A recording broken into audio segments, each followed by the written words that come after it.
Previously in episode 1. In 2020, during the COVID period, we also experienced a spike in the demand for gold and silver.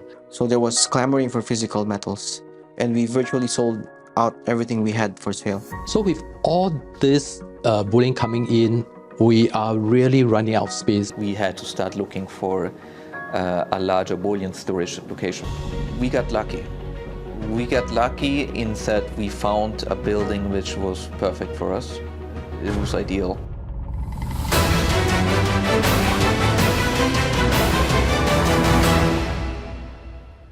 I got to know Gregor through a colleague of mine. I think that was in 2010. Okay, so this colleague of mine was actually dating with Gregor. So on her second date, she invited me to join them for dinner. John, he kind of came to check me out to see if I'm sort of, some funny guy or something. if I'm safe to date, so to speak. Okay, so we have dinner, and Gregor started to introduce himself. And he kept talking, and after about 20 minutes, I was sold. I was sold partly because I believe in him, and I bought silver actually. And this colleague of mine is actually Gregor's wife right now.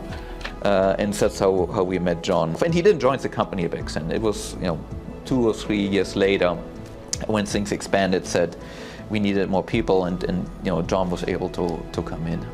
In the early years of Silver Bullion, the company was only retailing investment-grade precious metals. As more customers inquired about bullion storage, Gregor started the Star Storage program to store customers' bullion. What brought me towards the metals has all to do with counterparty risk. When I put my money into a bank, I don't own that money. I'm an unsecured creditor to a bank, which then lends it to other institutions, and so on and so on. And so if you want to own some wealth yourself, independent of other entities, in a liquid form, then you either take cash, banknotes basically, and the problem with that is you have inflation, so it becomes worth less and less every year. Or you put it in something like gold or silver. And so putting into gold and silver just makes a lot of sense, and putting it in a safe jurisdiction like Singapore makes a lot of sense. So we went into storage because I wanted to essentially bring this capability of storing some of your wealth in a safe jurisdiction like Singapore, and bring it to people living in the US, to Europe, and so on. Because I myself, I've lived in the US for 12 years, right? I lived in Europe. And I'm convinced that both Europe and the US is going to have a lot of financial tailwinds, because the governments are spending money they don't have. And at some point, there is going to be a lot of loss of trust. In 1933, there was the nationalization of gold. And when a government's currency is no longer trusted, a government will have to fall back and essentially usually nationalize what gold is there. And so it makes a lot of sense for people living in these jurisdictions to have a plan B. And I would argue that having some gold and some silver in Singapore is a good plan B. At some point, we are going to have a currency crisis in the United States dollar, and that will cause a much larger demand for physical gold than what we experienced in 2020. And I think when that happens, so people which own gold and silver in a physical way, in a safe manner, are going to be the big beneficiaries of a big wealth transfer that is going to happen. Several jurisdictions often thought best suited for gold storage, such as New York, London, Hong Kong, and Switzerland, are likely to benefit from this wealth transfer. But Gregor believes Singapore is uniquely positioned in its own right. So when people ask me why store in Singapore, and I usually have a 3-part answer to that. The first one is Singapore is very rich. Because they're rich, they really don't have a reason to nationalize gold, because they don't have big budget deficits and so on. At the same time, all that wealth has been created by the trust that people have and the confidence people have into Singapore. The Prime Minister of Singapore, the founding father, so to speak, Lee Kuan Yew, summed up Singapore with one word, meaning confidence. So because of that, if Singapore were to nationalize gold, or in some way sort of take away private property of citizens, it will be economic suicide.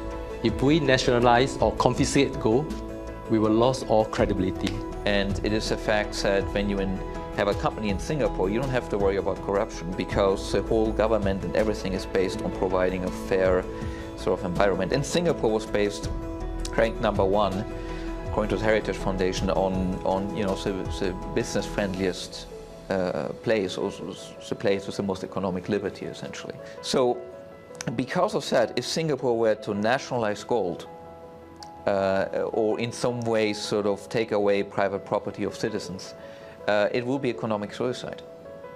It is not a place like Saudi Arabia, for example, where your wealth is coming out of the ground and however you behave doesn't matter much as long as you can sell that oil. If Singapore misbehaves, let's say, then there are dire financial consequences for Singapore. And then lastly, Singapore is very well defended. It's something that most people are very surprised about. But Singapore is ranked as a medium-sized military worldwide.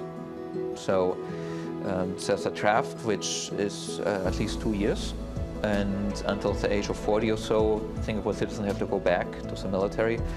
The national military budget is more than that of its neighbors.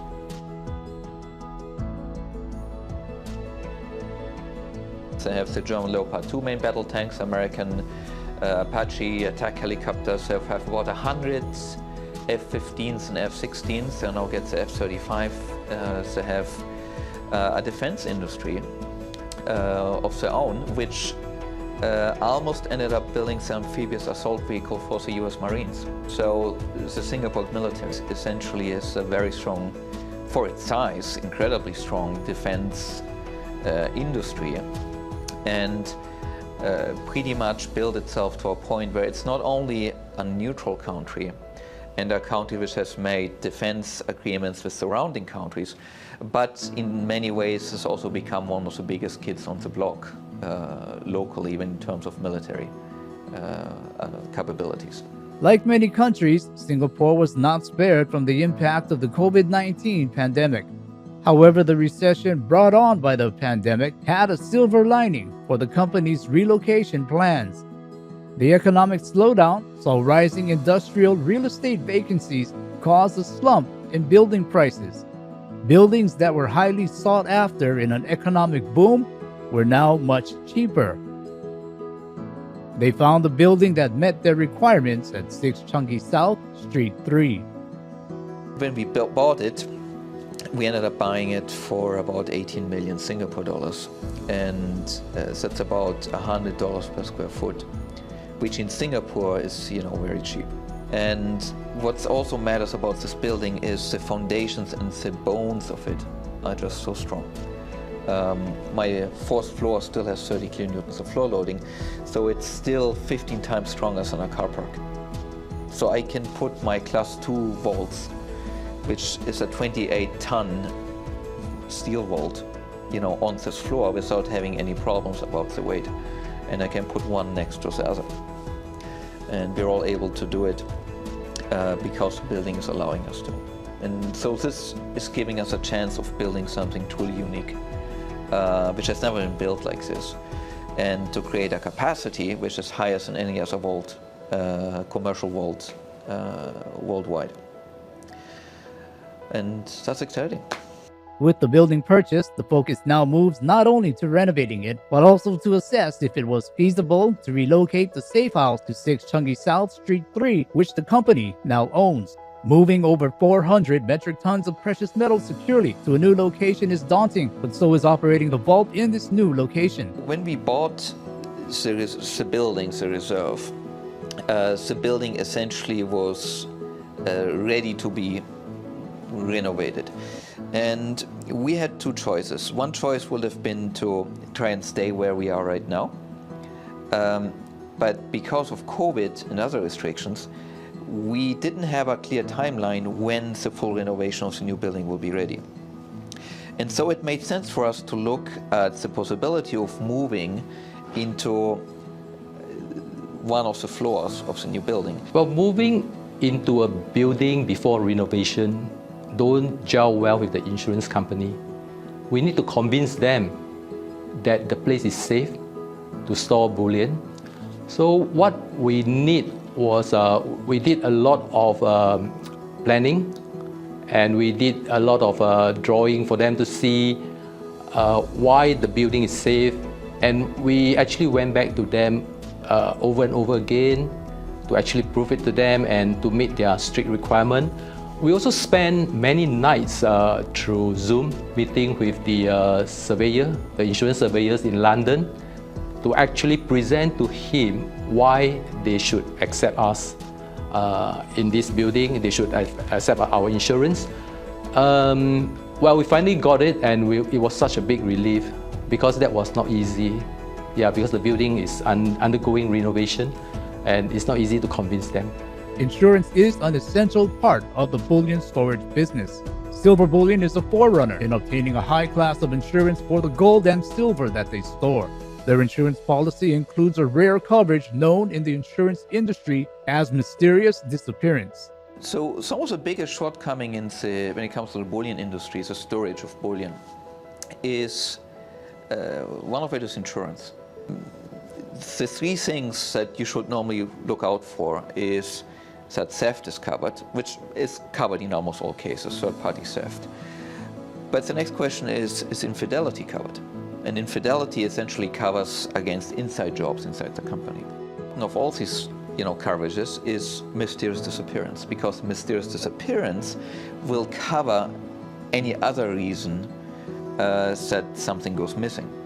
And a good way to explain it is if, for example, you have an inside job, right, and somebody steals a bar of gold, you only know it's an inside job if you can figure out who stole it and why and how.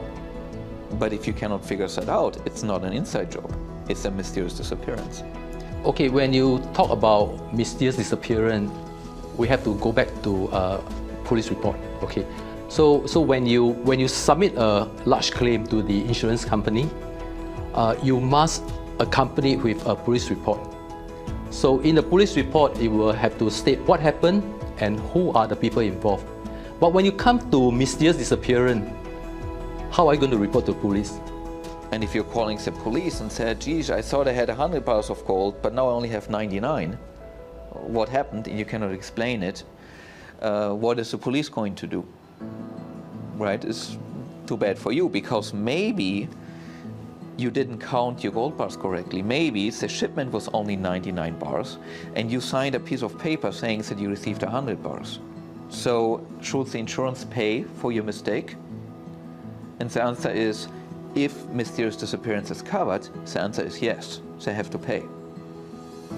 Mysterious disappearance really, to me, is the ultimate sort of insurance, and it is not easy to get, because you have to convince the insurance company to trust you implicitly, that no matter what happens, the insurance company will pay for it. So when we started the safe house, the first thing we asked the insurance is to include mysterious disappearance, but they were quite reluctant. They were quite reluctant to give it to us. The insurance company sent their security director from London down to the safe house to do an inspection.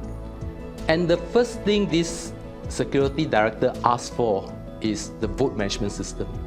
Luckily, our vault management system was done in-house with maximum security and an internal check and balance. I go through with the security director, and he was satisfied with the whole procedure, and as such he recommended us to include, recommend to the insurance to include the mysterious disappearance in our policy. That's how I got the mysterious disappearance, and we are the first company in Singapore to have mysterious disappearance in our policy. That kind of coverage is not common in the industry. And it is what we work very hard to be able to achieve. With the new vault also insured, it is now ready to store the over 400 metric tons of bullion held by the company and its clients. John's team then shifts their attention to planning the transfer of the bullion to this new vault. Our plan was to complete the move within 5 days.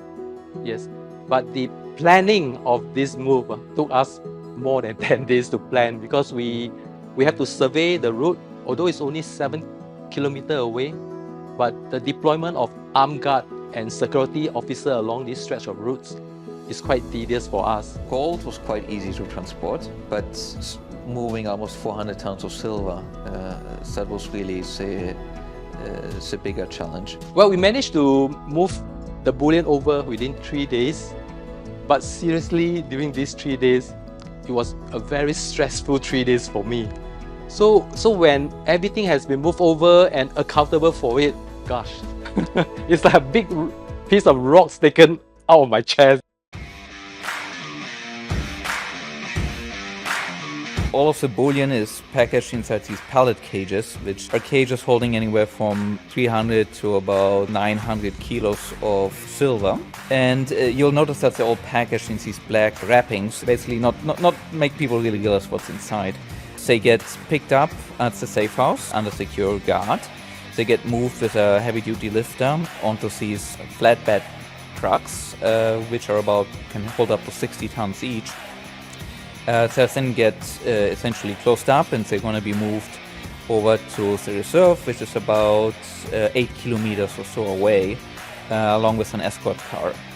Once the bullion arrives at the reserve, the opposite happens. Again, the security guards, the truck essentially is being opened up, and another heavy lifter comes, takes these pallets, moves them to the platform of the reserve at the cargo area. And then I'm standing there basically to pick them up and start bringing them up to the third floor, along with the rest of the safe house team. And then once they reach the third floor, the bullion gets inside the vaulting area which has been prepared. Now, before we started the move, the reserve was essentially secured, so essentially you have to build 2 vaults. And insurance had basically sent the insurance species inspectors to approve the move and to approve the new location. Then we managed to get insurance on both locations, and that's when, over the period of about 10 days, we were able to have dual insurance on both locations and we were able to move the bullion. So as of December 9th, we managed to move all bullion over ahead of schedule, and everything is accounted for. We ended up doing it quite efficiently, I think, within 3 or 4 days, and it was a well-rehearsed process. And thanks to everybody at the safe house and Silver Bullion, we pulled it all off very smoothly, I think.